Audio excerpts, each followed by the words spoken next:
Hi everybody, I'm Lindsay from Pipeworks in Eugene. We've been making video games for a very, very long time at the intersection of entertainment and the real world. One of the things I believe is that video games are a great predictor of advances in technology. And very specifically, I think video games are a harbinger for how people get comfortable as a human being with advances in technology. Everything from the first computers all the way up to present-day apps, in-app stores, real-time 3D, you name it. Very hot topics right now that we could spend a lot of time talking about. VR, augmented reality, artificial intelligence, and the blockchain. My bet is that more people will be comfortable using the blockchain to buy video games than they will be actually using Bitcoin.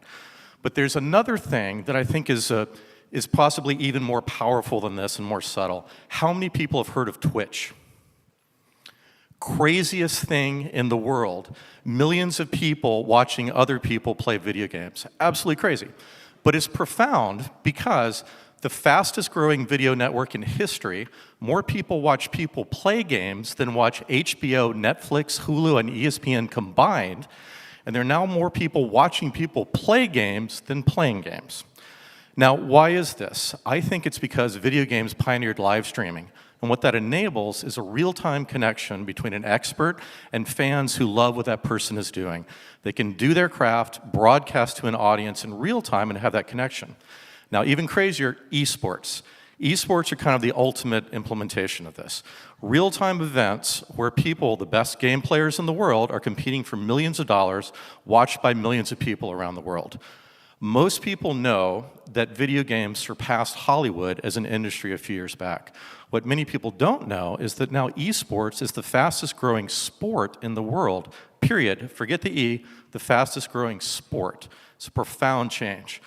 So we started to think about where could this go? What are some other applications for this? Change the name of the presentation the way we're coined a term, call it social broadcasting, as the underlying meme that's powering this. So we did, a little while back, a little game called Super Fight.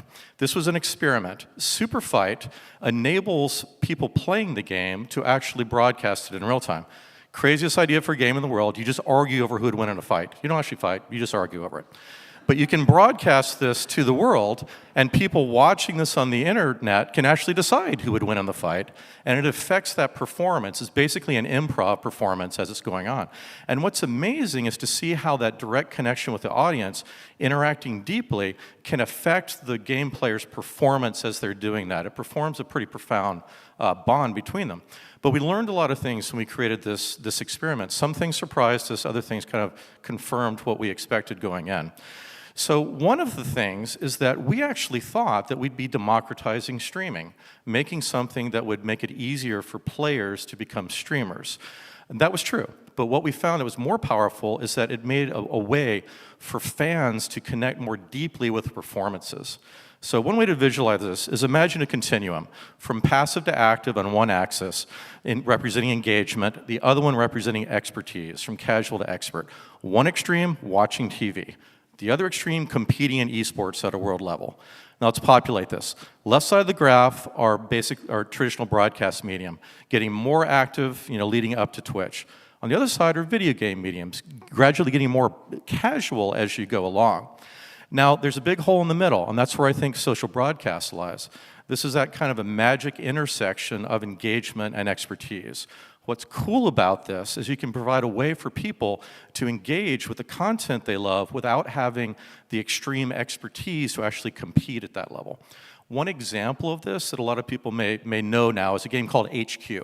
To me, this is almost like an old-fashioned game show. It's a live MC, and then people that are actually participating in this in a trivia contest.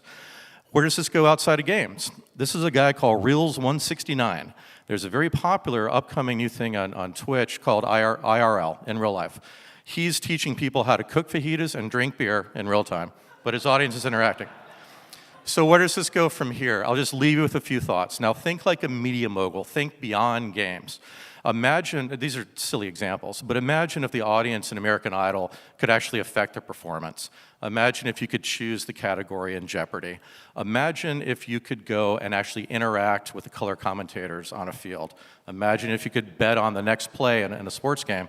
And my favorite, imagine if you could actually participate in the next election through the debates in real time. Thank you very much.